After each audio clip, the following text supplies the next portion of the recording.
Bonjour Louis, vous allez bien? Bonjour, bien vous-même? Oui, très bien, merci. Ça me fait plaisir d'être avec vous aujourd'hui pour vous entendre sur le chevalier Charles-Emmanuel Raymond et sa carrière militaire. Oui, ben merci à vous de m'inviter puis d'avoir cette chance-là d'être avec vous malgré là, les circonstances particulières là, donc là, de cette année, de cette édition-là, de cette année. Oui, en effet. Puis justement, je vais me présenter juste avant de vous présenter vous aussi. Je me nomme Irène Lévesque, c'est moi qui va animer justement un peu la discussion et je suis étudiante à la maîtrise en histoire à l'Université Laval également. Donc, pour celles et ceux qui ne vous connaissent peut-être pas, vous êtes spécialiste de l'histoire socio-militaire en Nouvelle-France et candidat à doctorat à l'Université Laval. Vos recherches portent sur les capitaines de troupes de la marine ayant servi au Canada, sur les pratiques de la guerre par la noblesse militaire de Nouvelle-France comme mécanisme de promotion sociale et sur les relations franco-amérindiennes dans l'Ouest.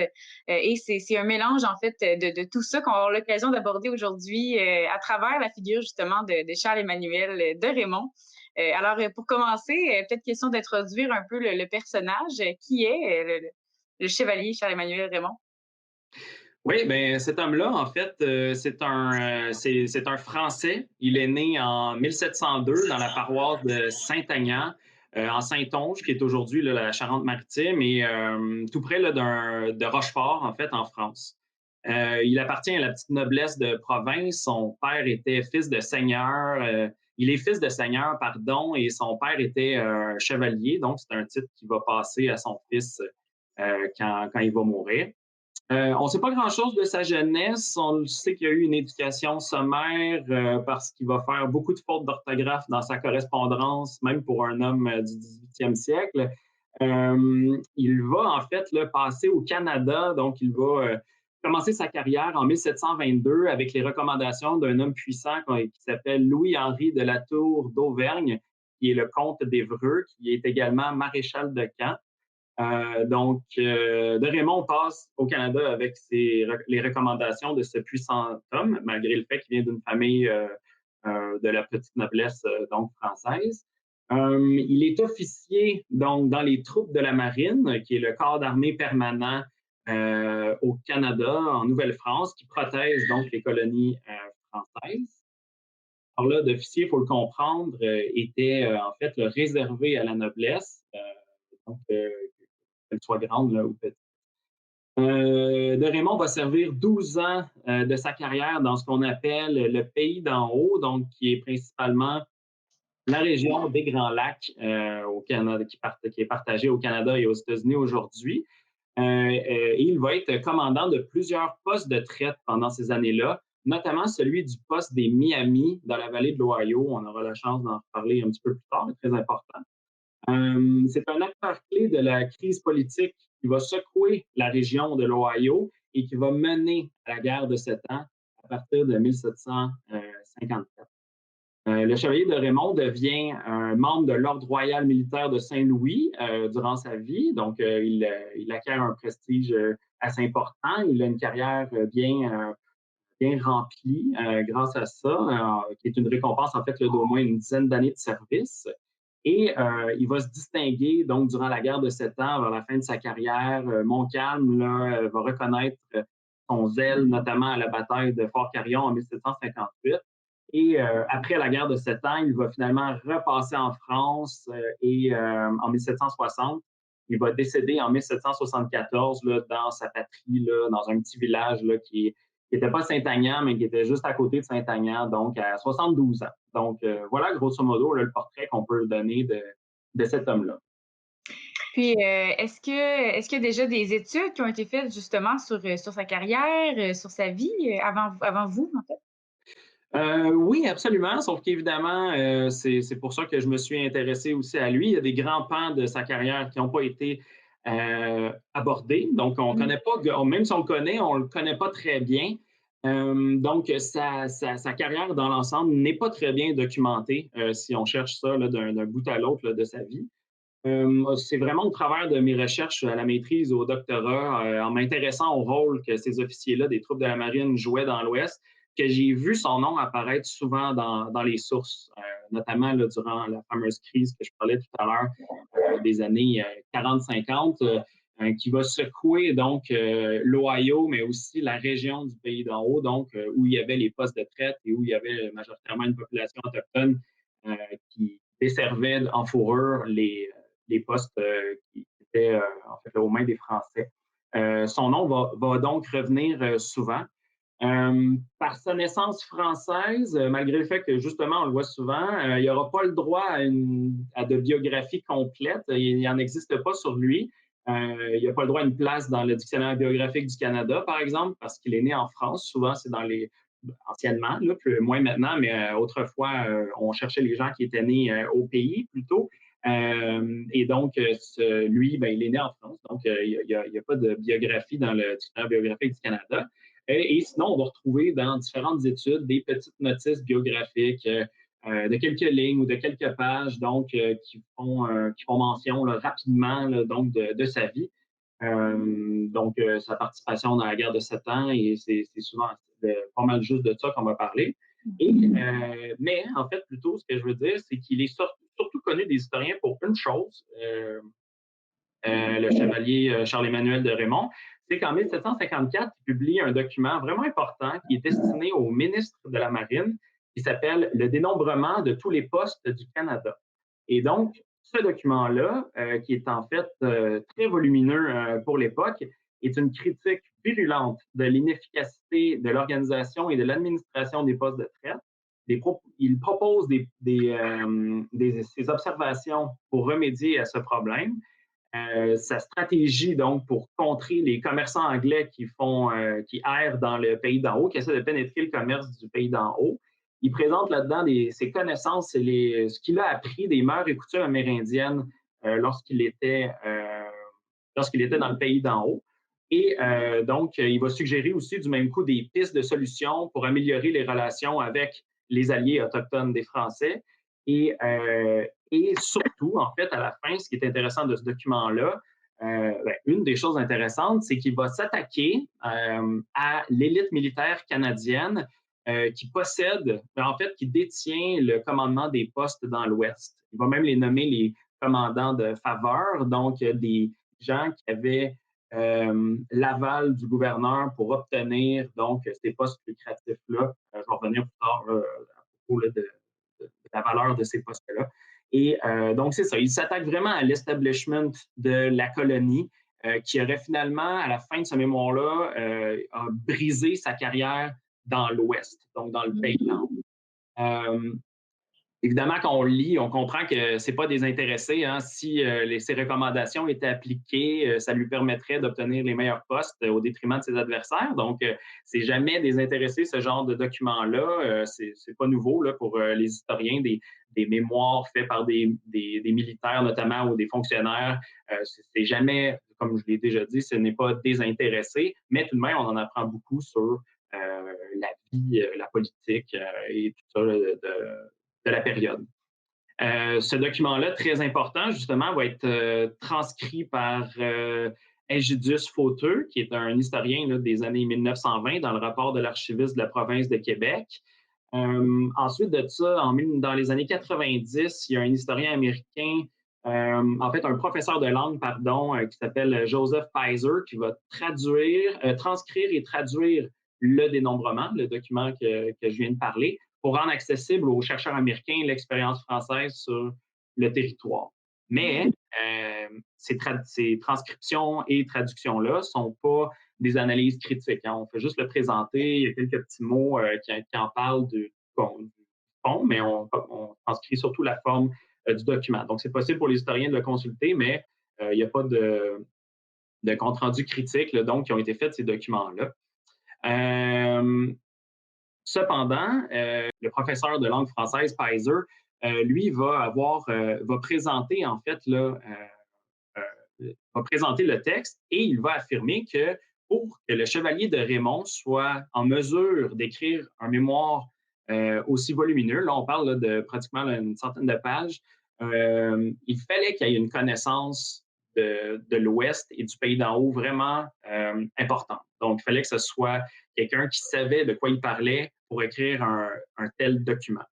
Et donc, ce qui est intéressant, par exemple, c'est qu'à l'opposé, une autre historienne américaine qui s'appelle Christiane Crouch, qui s'intéresse en fait là, à la culture militaire durant la guerre de 7 ans en Amérique entre Français métropolitains et coloniaux, elle affirme que c'est parce que de Raymond n'avait pas les qualifications requises et qu'il était en fait, qu'il ne connaissait pas grand-chose à son affaire. Donc, on a deux historiens qui disent deux choses différentes. Et finalement, moi, je me suis rendu compte, lorsque j'ai lu ces documents-là, en fait, les études des historiens, c'est que les deux n'avaient pas vraiment étudié la correspondance donc du chevalier de Raymond, et c'est-à-dire toute sa carrière qui était en fait là, toute sa carrière avant d'écrire le fameux mémoire. Donc, on ne connaissait pas vraiment qu'est-ce qu'il avait fait pour en arriver là à ce moment-là. Donc, voilà. Oui, justement, c'est ce qui va nous permettre d'avoir une meilleure connaissance de son parcours. Donc, justement, si on commence dès le début, disons, qu'est-ce qui l'amène en Nouvelle-France? Qu'est-ce qui l'amène? Donc, lui, ben, c'est ça, il arrive à une période en 1722, à une époque de paix relative dans la colonie. On l'a dit, c'est un petit noble de province. Il habite pas très loin de Rochefort. Rochefort qui est un port vraiment important, qui a des liens dans l'intendance, mais aussi là, dans la gestion des colonies très importants. Lui décide donc d'opter pour une carrière militaire qui est dans les troupes coloniales. Donc, il espère en fait là, être capable là, d'obtenir un avancement le plus rapide en passant par là. Et donc, il va en fait là, commencer sa carrière en 1722 en tant qu'enseigne en second, donc un grade assez bas. Là, donc, là, il commence vraiment en bas de l'échelle là, des grades des troupes de la marine. Et il va à l'époque là, faire comme tous les autres officiers là, de cette époque-là. Il va envoyer souvent, en fait, ponctuellement des demandes d'avancement à ses supérieurs, soulignant que son service à cœur et tout ça. Mais il est vraiment dans une période où il n'y a pas grand-chose qui se passe du côté militaire et donc sa carrière va un petit peu, va piétiner un tout petit peu avant finalement de prendre son envol en 1738 lorsqu'il va commencer là, sa carrière dans le pays d'Or. Puis justement, dans quel poste il va être posté, dans quel fort il va faire carrière, en fait, avant justement le fameux poste des Miamis en Oui. 49? C'est ça, donc lui, il va commencer, c'est ça, il réussit à devenir lieutenant en 1738 et il va être envoyé pour sa première mission connue par les sources, là, donc dans le pays de Haut, comme commandant en seconde du fort Frontenac, donc qui est situé, lui, au nord du lac Ontario, qui est le premier poste de traite d'importance à l'ouest de Montréal. Il va y servir pendant 3 ans. Ensuite de ça, il va devenir commandant de ce fort-là. Il était commandant second au début et donc il devient commandant de 1740 à 1743. Ensuite de ça, tout de suite après, le gouverneur de la colonie, Beauharnois, va l'envoyer commander à un autre fort de 1743 à 1746. Il va au fort de Niagara, qui était situé juste à côté des chutes qu'on connaît. Et qui est en fait, là, comme le rappelle lui-même de Raymond dans sa documentation, dans sa correspondance, là, une des clés des places importantes de ce pays. Donc, c'est un poste de traite vraiment important. On reviendra plus tard là, pourquoi. Là, en fait, là, c'était si important. Ensuite de ça, il va revenir, il va le quitter, il va aller faire quelques combats en Nouvelle-Angleterre durant la guerre de succession d'Autriche en 1746 pour finalement revenir une dernière année commandé au fort Niagara en 1748. Et tout de suite à la fin de cette année-là, il est envoyé de 1749 à 1750 commander le dernier poste de sa carrière, donc celui des Miamis, qui celui-là est au sud là, donc, du lac Erie. Puis, quel rôle, en fait, prend le commandant de poste, disons, dans les forts, là? Quel rôle avait le chevalier de Raymond? Oui, bien, lui, comme tous les autres qui devaient là, donc le commander un poste de traite, c'était un travail c'était une mission envoyée que le gouverneur général donnait à un officier qui était vraiment pas facile. Il devait d'abord gérer les affaires domestiques du fort, et le bon fonctionnement des échanges. Lorsqu'il y avait des échanges commerciaux, c'était là qu'on amenait les fourrures ou que les fourrures transitaient ou que les marchandises pour les échanges de fourrures transitaient. Donc, on devait s'assurer que tout se passe bien. Tous les Français qui vivaient dans le poste étaient sous son autorité. Donc, c'était lui, le gouverneur général, et après le gouverneur général, ben, serait directement le ministre et le roi. Donc, ça va vite. Et donc, il devait suivre les règlements, en fait, là, ce que le gouverneur général lui dictait de faire sur la politique avec les alliés autochtones. Donc, il recevait les ordres, il devait les appliquer, mais évidemment, hein, la distance d'un poste par rapport au pouvoir, hein, qui est à Québec ou à Montréal, en Nouvelle-France, là, dépendamment de la saison, c'est loin d'envoyer des ordres et de les recevoir et de renvoyer un rapport. Donc, on avait les commandants avaient une certaine marge de manœuvre pour être capable de conserver la sécurité du fort et des biens du roi. Et comme je l'ai dit, ben, son principal travail, ça va être aussi de gérer les alliances avec les Autochtones qui vivent à proximité de son poste, dépendamment de quel poste il est affecté. Puis quand on regarde les correspondances puis les mémoires, en fait, sur, de Raymond, est-ce qu'il est représenté comme quelqu'un qui était un bon commandant? Est-ce qu'il, réussissait bien à sa tâche? Donc, pour un petit noble français né en France, il semble quand même bien tirer son épingle du jeu. Il réussit à obtenir la plus importante commission d'officiers dans les troupes de la marine, celle de capitaine en 1746. Donc, ça montre qu'il y avait une reconnaissance de ses patrons, du gouverneur et du ministre. Et selon son propre aveu, c'est vraiment en servant dans les postes qu'acquiert toutes ses connaissances concernant les réalités sociales, culturelles et politiques du pays d'en haut. Donc, c'est vraiment quelqu'un, un self-made man dans cette option-là. Il n'y a personne qui va lui montrer comment faire, comme pour certains Canadiens. Le père était anciennement quelqu'un qui était près des Autochtones. On peut penser à la famille Lemoine ou Hertel qui ont eu des fils. On leur a montré comment interagir, comment être des bons diplomates, des bons commandants. Lui, il l'apprend vraiment par lui-même, donc sur le tas, et donc il s'en sort très bien. D'ailleurs, lors de son service au Fort Frontenac, dans les sources, moi, j'ai rien trouvé qui nous permette de dire qu'il s'est passé des incidents majeurs ou quoi que ce soit d'important. On n'a pas de détails, en fait, de cette période-là, donc fort probable qu'il ne s'est pas rien passé de très important dans les années qui étaient là. Cependant, le fort Niagara est mieux documenté et ça va plus bouger pendant que lui va être là. Donc, c'est le retour de la guerre dans les années 1740. Comme je l'ai dit, c'est la guerre de succession d'Autriche qui éclate en 1744 pendant qu'il est là, qui va se terminer là, donc 4 ans plus tard. Et même si cette guerre-là entre Français et Britanniques se joue surtout en Nouvelle-Angleterre, donc du côté de l'État de New York, eh bien, les ressentis de cette guerre-là sont très importants pour le pays d'en haut. Le prix des marchandises de traite augmente considérablement parce que le transport coûte très cher, notamment à cause du blocus que la marine britannique impose à la Nouvelle-France.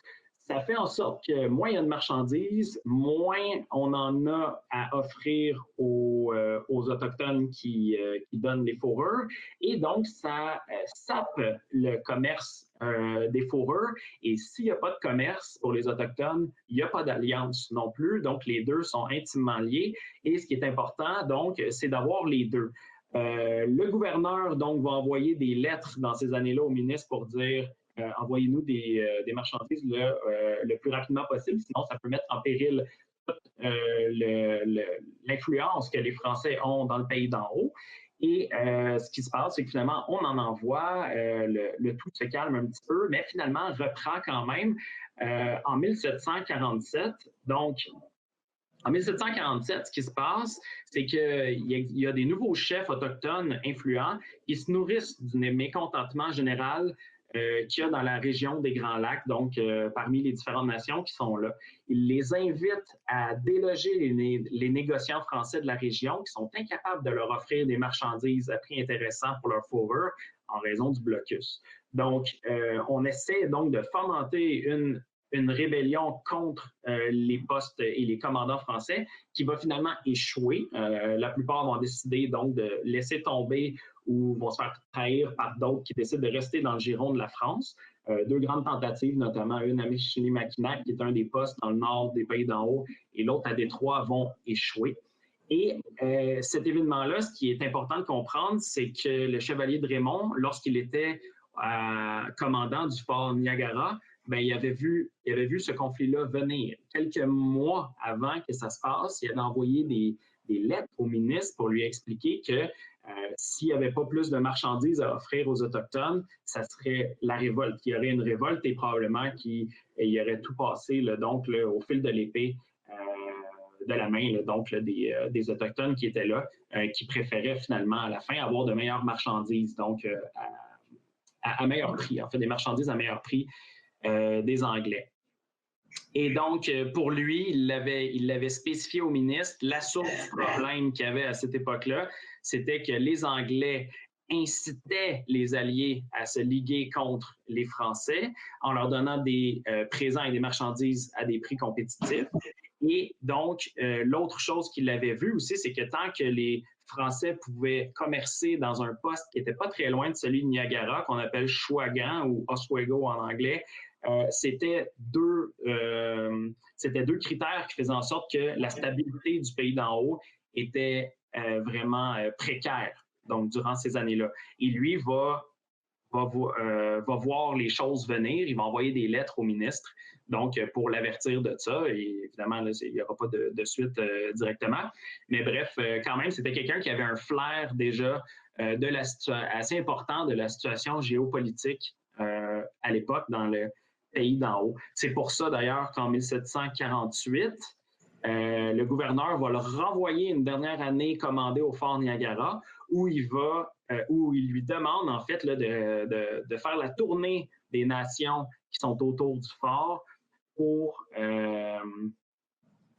réaffirmer leur alliance. Hein. Pas très loin de Niagara, les nations les plus importantes qui tournent autour sont les 5 nations iroquoises, les Mississauga, les Outaouais, les Sauteux, entre autres, qui sont des peuples très importants, évidemment, là, dans la traite, qui ont une importance aussi, un poids géopolitique assez important.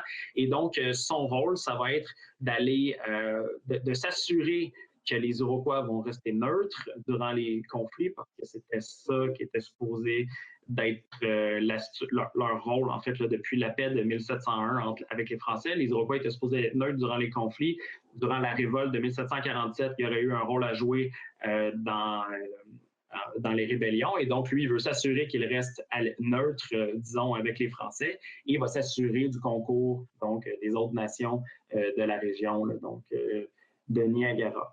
Mais donc, à savoir, c'est ça, s'il était un bon commandant, c'était certainement pas le pire. Et donc, même s'il n'a pas appris aucune langue autochtone, il avait toujours besoin de l'assistance d'un interprète. C'était quand même quelqu'un qui avait réussi à obtenir un certain prestige et à un point que, justement, on va l'envoyer donc, notamment une deuxième fois à Niagara pour être sûr de calmer le jeu suite à la rébellion de 1747. Donc, il y avait une reconnaissance des autorités à ce niveau-là.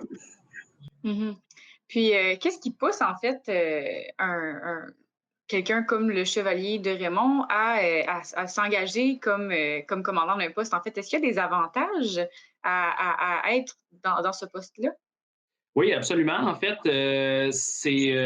malgré les dangers que peut comporter ce genre de mission-là, hein, être dans un poste éloigné parfois à plus là, de 1000 km, donc d'un centre français là, comme Montréal, entouré de nations autochtones parfois hostiles, ça vient avec son lot de dangers, mais le jeu en vaut la chandelle, comme on dit, parce que grâce à l'affermage des postes, mais aussi la traite illégale que les commandants pouvaient faire, c'était possible pour ceux qui étaient là et qui étaient en charge de ces postes-là de tirer d'importants profits, donc de tirer des revenus de la traite, qu'elles soient légales ou illégales, qui étaient parfois là, 10 fois supérieures à celles à celui du revenu annuel d'un officier, là. Donc, un capitaine gagne environ 1080 livres par année, on pouvait faire des profits qui allaient jusqu'à 10 000 livres, là, donc là, dans une bonne récolte donc, de fourrure.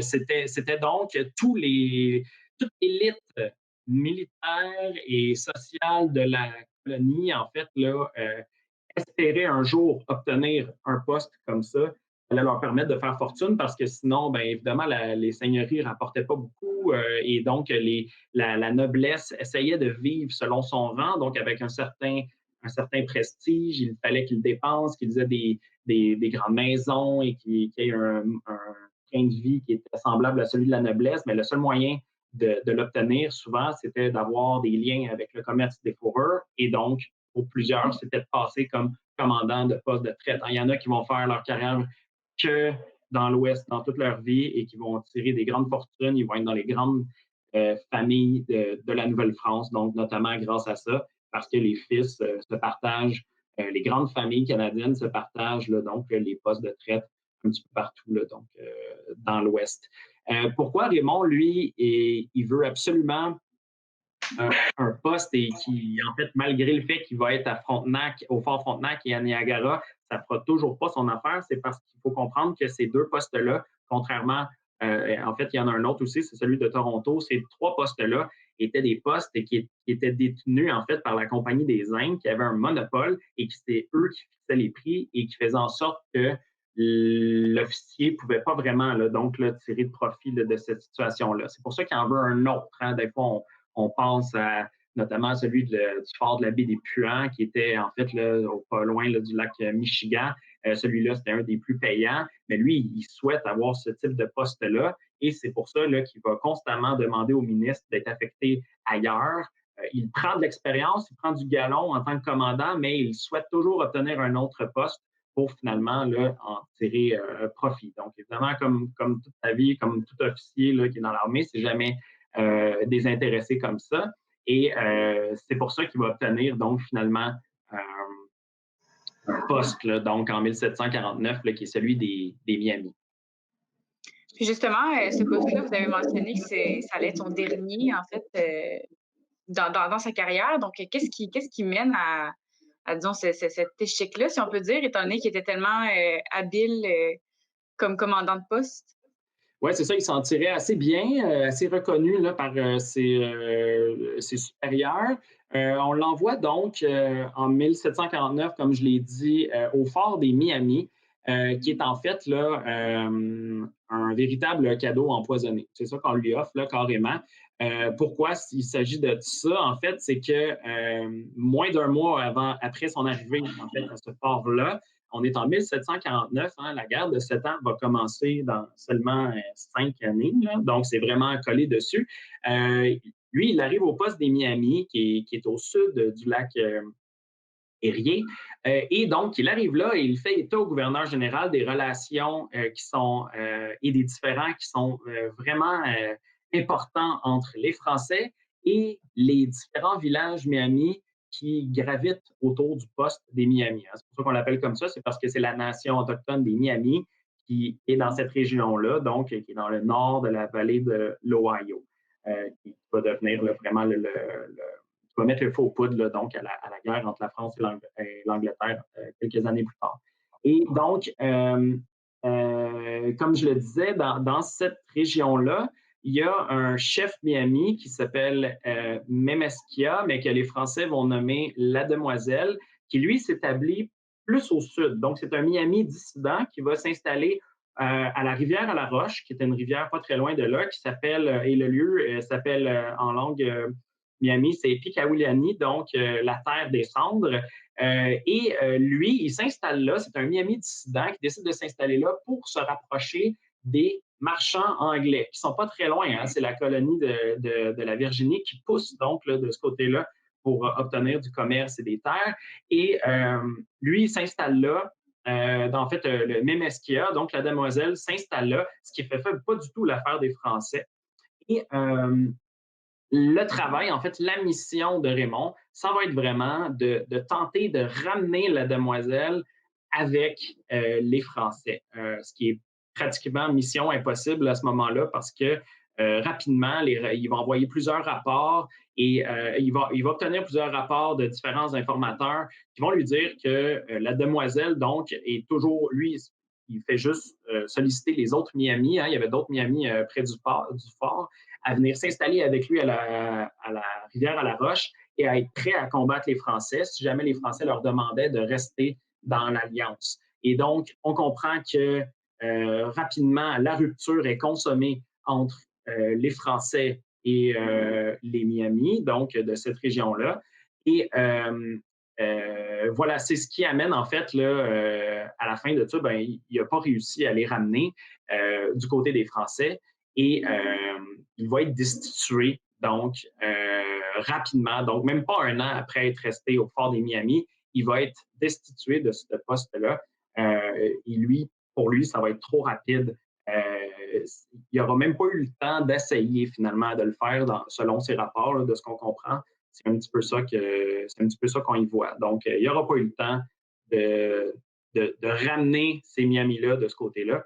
Et qui le fâche d'autant plus parce qu'il ne reste pas longtemps, il n'a pas le temps de faire beaucoup de commerce qu'il voulait finalement. Le poste des Miami était quand même relativement profitable et il n'aura pas le temps de le faire. Et en plus de ça, donc, selon lui, ben, la faute est partagée. Hein? Donc, et c'est à partir de ce revers-là que de Raymond devient cette fameuse voix dissidente en Nouvelle-France. Il est très amer de tout ça parce que, selon lui, le gouverneur, lorsqu'il fait destituer du poste des Miami, c'est pour placer un de ses amis. Donc, et lui, il comprend ça et ça le met dans tous ses états. C'est pour ça qu'il va commencer à écrire un mémoire en 1751, donc vraiment pas longtemps après, au ministre d'État de la Marine, donc au secrétaire d'État de la Marine, pardon, le ministre Rouillé, qui est en fait,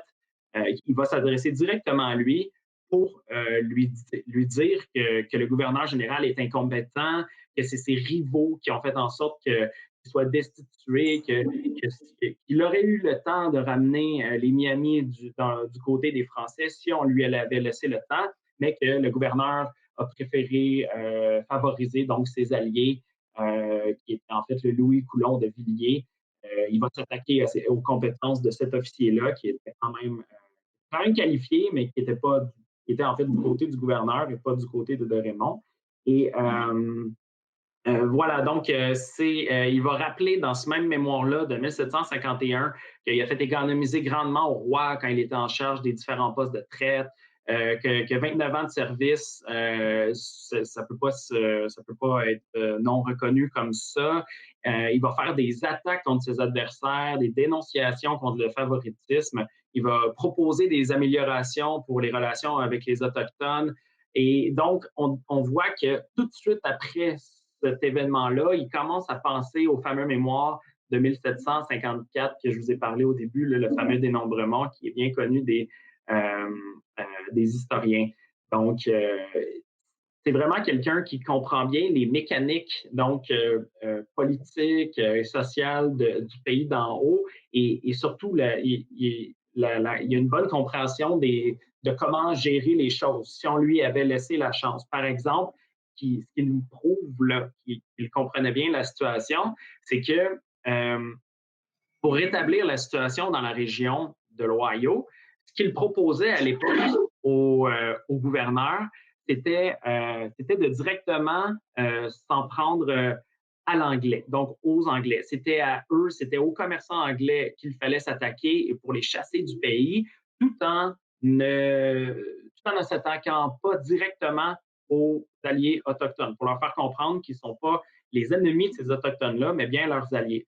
Eh bien, quelques mois plus tard, ces recommandations-là sont pratiquement utilisées mot pour mot par le ministre pour le nouveau gouverneur général après lui. Donc, on voit déjà que là, quelqu'un qui proposait une action au gouverneur, qui est envoyé, par exemple, au ministre, va être envoyé au gouverneur par la suite. Et donc, un simple officier des troupes de la marine commandant le pays d'en haut a pratiquement, là, pas exactement, c'est un petit peu exagéré de dire ça, mais il a eu une influence vraiment importante sur la suite des choses, donc dans la politique coloniale de la place. Donc, c'est vraiment, c'était pratiquement mot pour mot qui a été réutilisé par le ministre pour le nouveau gouverneur, la recommandation qu'il disait. Donc, attaquer les Anglais, mais rester assez calme avec les Autochtones qui étaient là.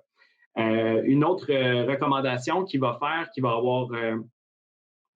écho donc plus tard, donc il lui donne raison, c'était justement cette attaque-là sur les Anglais. Eh bien, quelques années plus tard, en 1752, le cadet Charles-Michel Mouet de l'Anglade, un métis outaouais, accompagné d'une troupe de 300 guerriers outaouais, Ojibwés et Sauteux, vont attaquer le fameux village de la Demoiselle que je parlais plus tôt, dissident, donc des Miamis, et ils vont s'attaquer aux commerçants anglais, ils vont neutraliser, en fait, le village, il n'y avait pas beaucoup d'hommes à l'intérieur, ils étaient partis à la chasse, mais bref, ils vont neutraliser le village et vont demander, en fait, aux Autochtones qu'en échange de leur liberté, ils doivent leur livrer les marchands anglais qui étaient présents dans le village, qui étaient là pour faire commerce.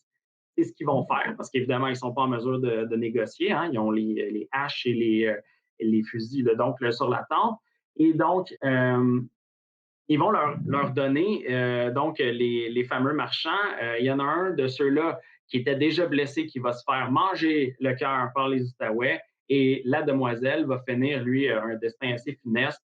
Il va être, qui avait si souvent intrigué contre les Français, il va être bouilli et mangé par les Outaouais. Donc, un retour très fort donc, là, de cette politique-là. Et de Raymond, lui, avait déjà dit que ça ferait l'affaire, qu'il disait que ça produirait un excellent effet. Et il a raison, parce qu'en effet, les Anglais vont quitter la région, pour finalement y retourner plus tard, quelques années plus tard, mais quand même, sur le moment, ça aura fait un bon effet. Les Anglais se seront retirés et les Miamis vont revenir du côté de l'Alliance française. Et donc, s'il était en fait aussi éclairé sur la situation, qu'est-ce qui explique que sa carrière ait vraiment frappé un mur après l'expérience du poste de Miami? Mais en fait, c'est pour les mêmes raisons que d'autres historiens l'ont déjà évoqué dans certains articles. Là, je pense notamment à celui de Nicolas Fournier. C'est qu'il n'a pas pu intégrer ou il n'a pas su intégrer les réseaux de pouvoir de l'élite coloniale canadienne. Donc, ceux qui, justement, se donnaient les postes. En fait, là, pas qu'ils se les donnaient, mais réussissaient à les obtenir du gouverneur, ces mêmes familles de Canadiens-là. Lui, il n'a pas réussi à les intégrer. Même s'il y avait des recommandations importantes qui venaient de France, là, le comte d'Évreux, il était près du ministre de la Marine Rouillé, hein, il envoyait des lettres là, directement. Le poids de l'élite coloniale et l'obtention des faveurs du gouverneur était vraiment nécessaire pour obtenir les postes de commandement. Et comme il n'appartenait pas à ce réseau-là, mais il était quand même un habile diplomate, ça en faisait donc un élément qui était sacrifiable. On pouvait l'envoyer là, il pouvait se péter les dents, ça ne change rien. Il n'appartenait pas à cette famille-là, donc, et on espérait qu'il se plante, que ça ne fonctionne pas, pour envoyer quelqu'un d'autre par la suite, disons, là, passer le balai après lui. Là. Donc, c'est ça. On comprend que c'est donc probablement une des raisons de sa nomination hein, à ce dangereux et poste difficile à gérer des Miamis, qui était au cœur d'une crise géopolitique majeure. Ce système-là, lui, il va l'écrire noir sur blanc. Hein. Il y a un ressentiment vraiment important. Il dit, par exemple, tous les officiers qui sont privés du secours de ces postes sont méprisés par ceux qui en sont en faveur, même du soldat et du peuple. Donc, de Raymond est vraiment amer et choqué de son revers, donc de ne pas avoir réussi à garder ses postes. Et en fait, il est aussi quelqu'un qui est représentatif des militaires du milieu du 18e siècle. Donc, de ces militaires-là qui commencent à être tranquillement intégrés par les idées des Lumières. Donc, et par exemple, selon l'historien Hervé Drévillon, c'est une époque où on remet tout en question, même chez les militaires. Hein. Ce n'est pas juste les philosophes, les militaires le font aussi. On envoyait toutes sortes de mémoires aux ministres, à des hauts fonctionnaires pour vouloir réformer les mœurs. Raymond est vraiment un homme de son temps. Il est un officier qui croit voir quelque chose qui ne fonctionne pas parce que ça ne marche pas pour lui. Et donc, il veut essayer de le réformer. C'est ça qu'il va présenter. Et sa condescendance envers la noblesse militaire coloniale, on comprend qu'elle annonce aussi celle que certains officiers métropolitains auront durant la guerre de 7 ans. On pense à le fameux combat le combat de coq, là, donc entre Montcalm et le gouverneur Vaudreuil durant la guerre de 7 ans, cette élite métropolitaine contre l'élite coloniale qui se comprenait parfois, pas tout le temps, même si les deux étaient techniquement des Français. Hein, ils combattaient pour le même roi. Hein, un Canadien, c'était un peu comme un Normand. Là. Donc, ils appartenaient tous au même grand royaume, mais ils avaient des vues vraiment différentes sur les politiques et les stratégies, etc. Donc, de Raymond est un peu là, dans cette veine-là là, d'officier français métropolitain qui arrive au Canada et qui vraiment, il ne comprend pas les réseaux qui sont déjà là, ou bref, il ne réussit pas à les intégrer. Donc, au final, donc, ça reste quand même il y a une grande clairvoyance dans la politique coloniale en Ohio. Ces recommandations étaient justes, qui ont été appliquées et lui ont donné raison. Et donc, la création du dénombrement qu'il va faire, tous ces rapports en font une voie vraiment particulière. Hein, dans l'histoire de la Nouvelle-France, c'est une des rares voix qui se pose contre le pouvoir établi. Probablement qu'il y en avait d'autres, hein? C'est pratiquement sûr qu'il y en avait d'autres, par exemple, mais ça ne nous est pas parvenu, hein? Les sources ne nous sont pas parvenues. Et donc, c'est pour ça que c'est intéressant de voir comment quelqu'un comme ça pouvait naviguer là, donc, là, au travers là, donc, de ce système là, qui était déjà en place là, en colonie. Voilà. Oui, eh bien, on comprend que c'est vraiment une figure qui nous permet qui porte vraiment un regard critique, en fait, là, sur la société puis sur le système militaire dans lequel il s'inscrit. Oui, absolument. Bien, merci beaucoup, Lou Lalancette, pour votre conférence. C'était très, très intéressant. Super, ben, ça m'a fait vraiment plaisir. Puis j'ai hâte de discuter là, dans quelques instants avec les gens. Merci à ceux qui ont pris le temps de nous écouter donc, là, durant cette conférence. Oui, ben merci beaucoup. Merci. Bonjour Louis, ça va bien? Un petit peu.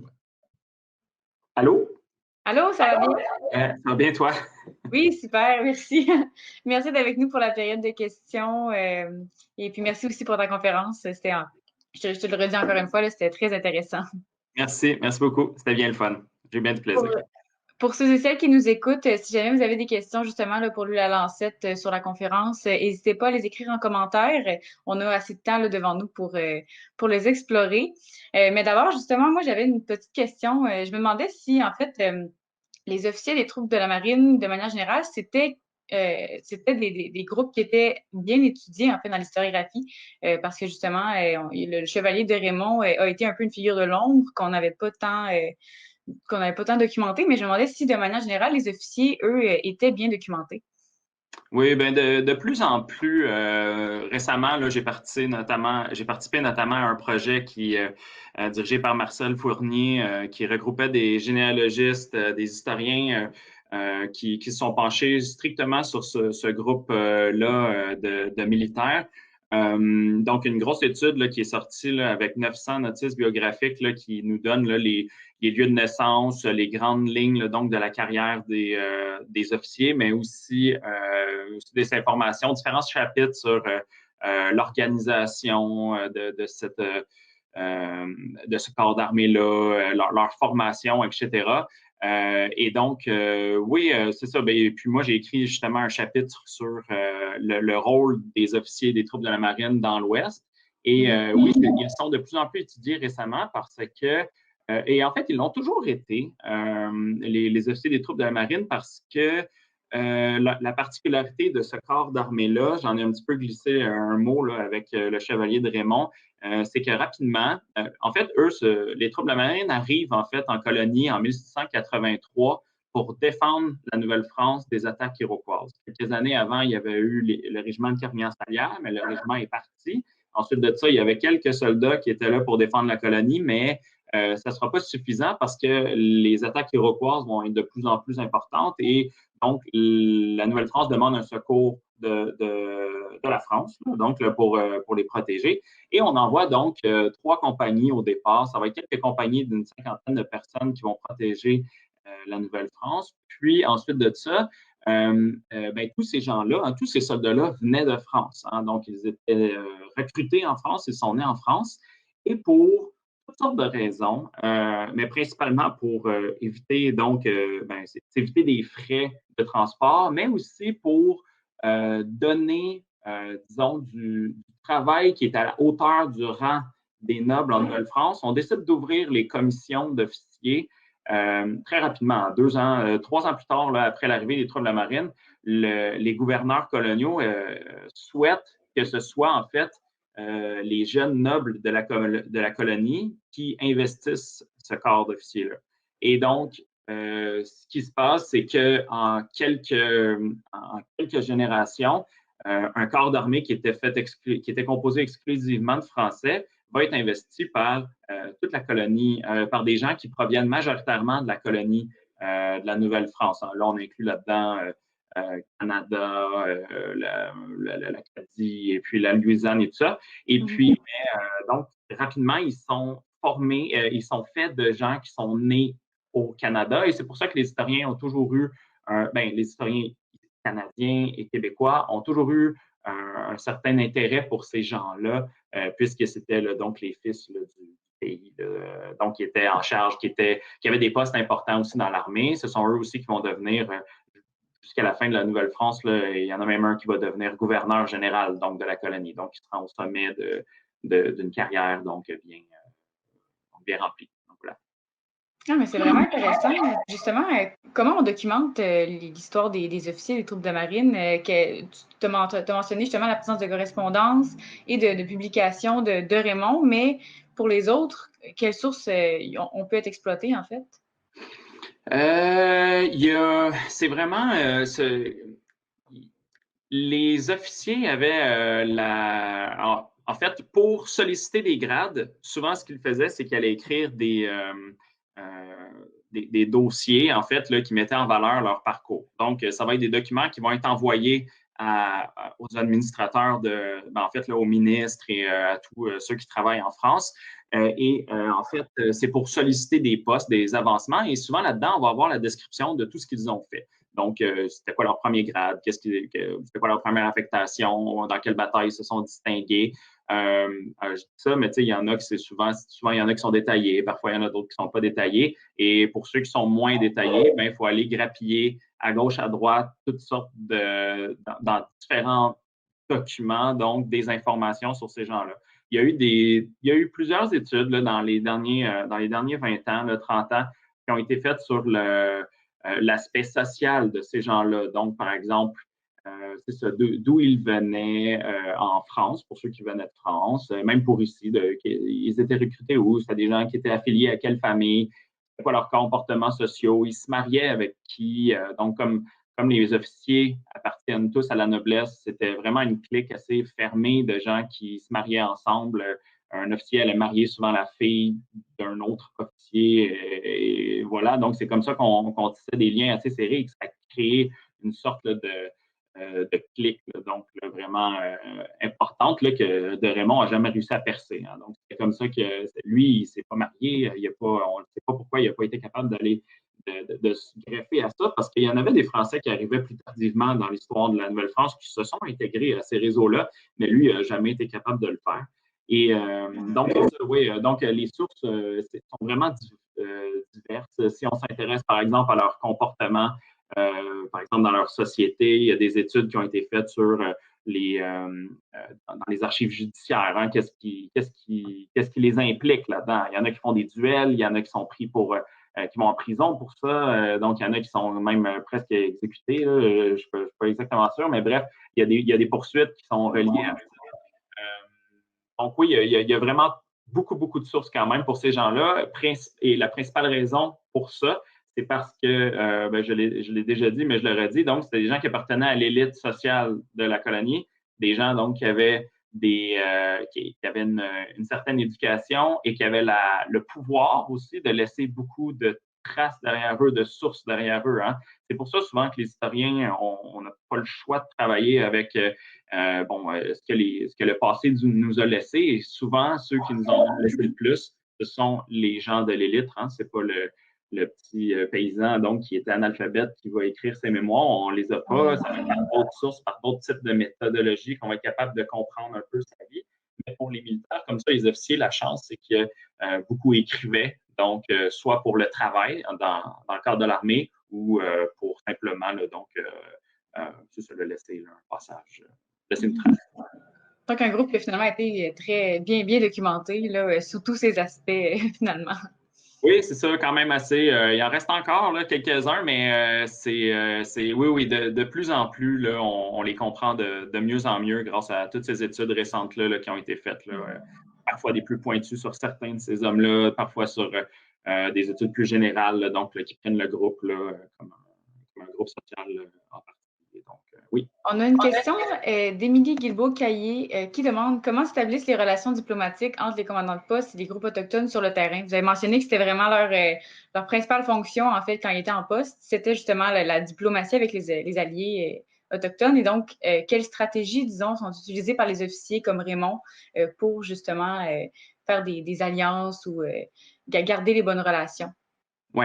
En fait, c'est assez rapidement que, en fait, les troupes de la marine, dès qu'ils arrivent en Nouvelle-France, dans les années 1180, on envoie les premiers officiers dans l'Ouest s'occuper des postes parce que le commandant, c'est un militaire et dans le fond, il est un représentant presque direct du roi. Donc, il y a tout un cérémonial qui est relié à ça, qui va, en fait, là, ces gens-là vont être envoyés là très tôt et ils vont apprendre avec l'aide de coureurs des bois qui étaient là, des voyageurs qui connaissaient bien l'Ouest, donc les traditions diplomatiques des Autochtones. Hein, ils n'arrivent pas là avec, disons, là, comme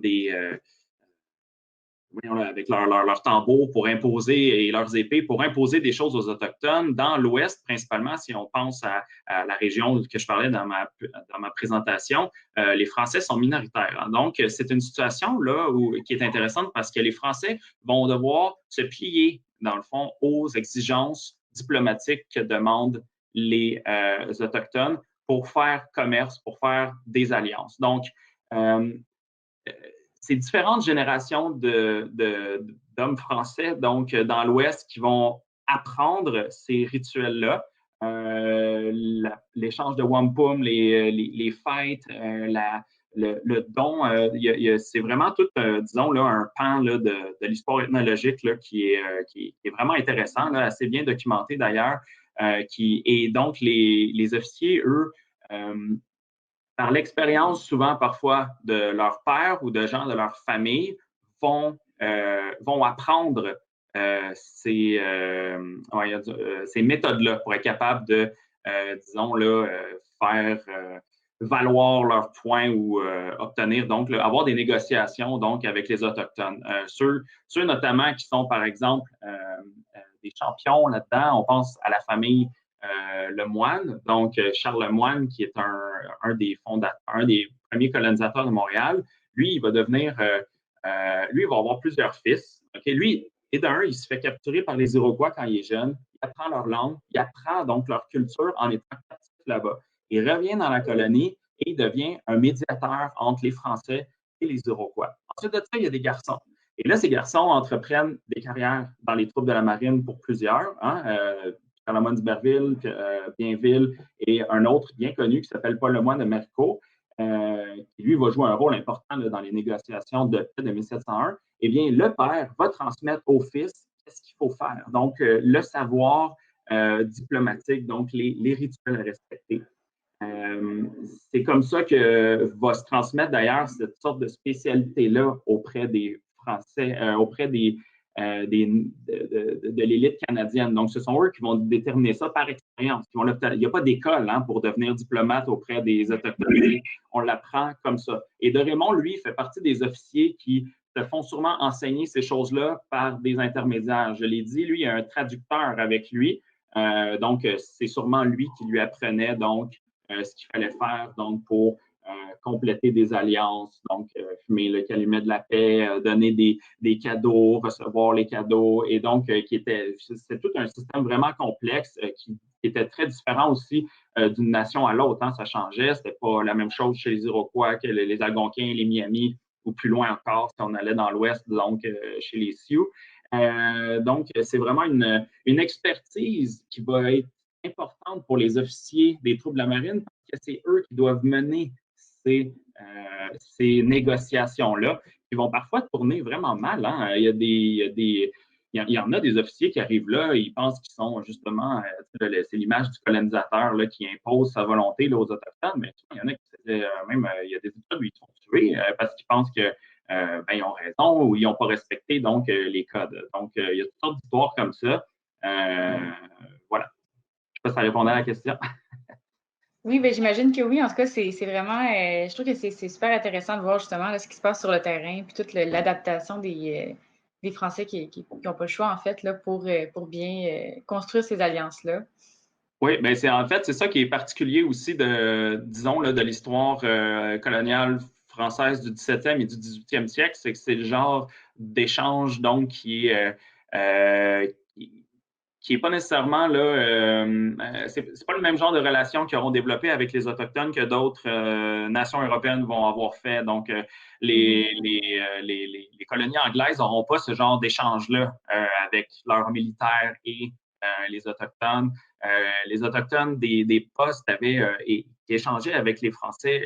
C'était pas pour rien que c'était le commandant de l'armée aussi, c'était un guerrier. Hein, il faisait écho à eux, c'était des peuples guerriers. Ça faisait appel à des traits culturels, des mentalités qui eux-mêmes leur reconnaissaient. Donc, hein, les hommes autochtones vont à la chasse l'été. Les nobles français font la même chose hein, quand ils sont là. Et quand ils étaient, je veux dire, en Europe, là, ou même ici, même chose pour, par exemple, bon, j'ai perdu mon idée, mais bref, on comprend. Donc, c'est ça, ça faisait écho. Il y avait tout ce schéma-là, donc, là, important, donc, qui résonnait. Donc, autant chez les officiers que chez les Autochtones. Mm-hmm. On a une question de Benoît Montminy qui demande dans quelle mesure les nations alliées de l'intérieur se rallient-elles aux Anglais à son époque et pourquoi selon vous?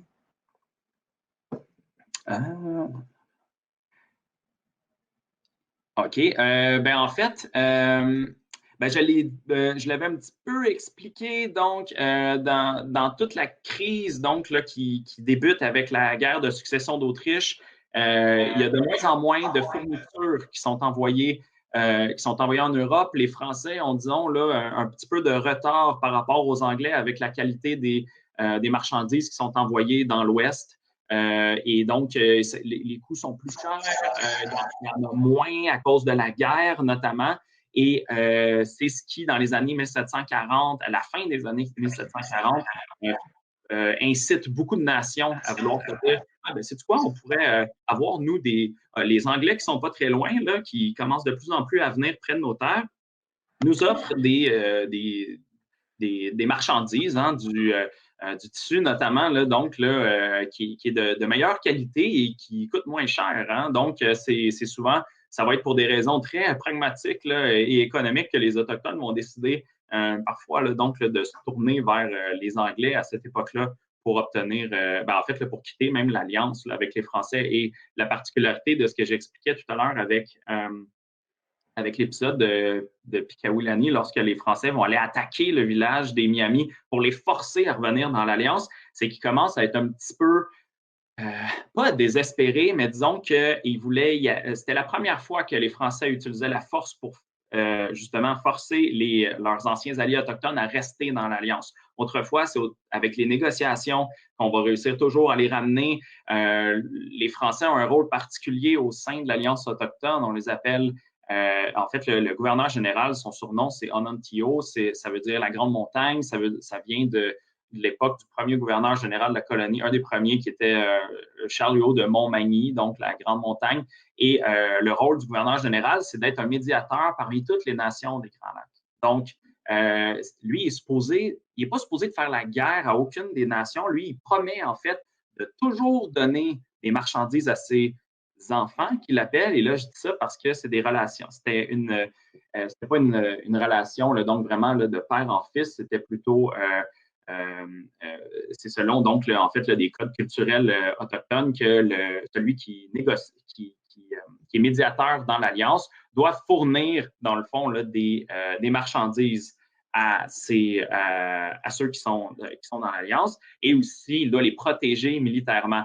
Mais s'il ne réussit pas à répondre à ça, ben, il n'y a aucune clause qui force les Autochtones à rester dans cette alliance-là. Et c'est justement ça qui amène plusieurs nations, dont les Miamis et certains Iroquois là, de la région de l'Ohio, quelques années plus tard, à finalement aller plutôt du côté des Anglais. Donc, Oui, ils ont quand même un certain pouvoir là, dans ces relations-là à cette époque-là, en fait. oui, absolument. C'est pas une relation les Français sont jamais vraiment en position d'imposer les choses. Les alliances sont constamment en renégociation.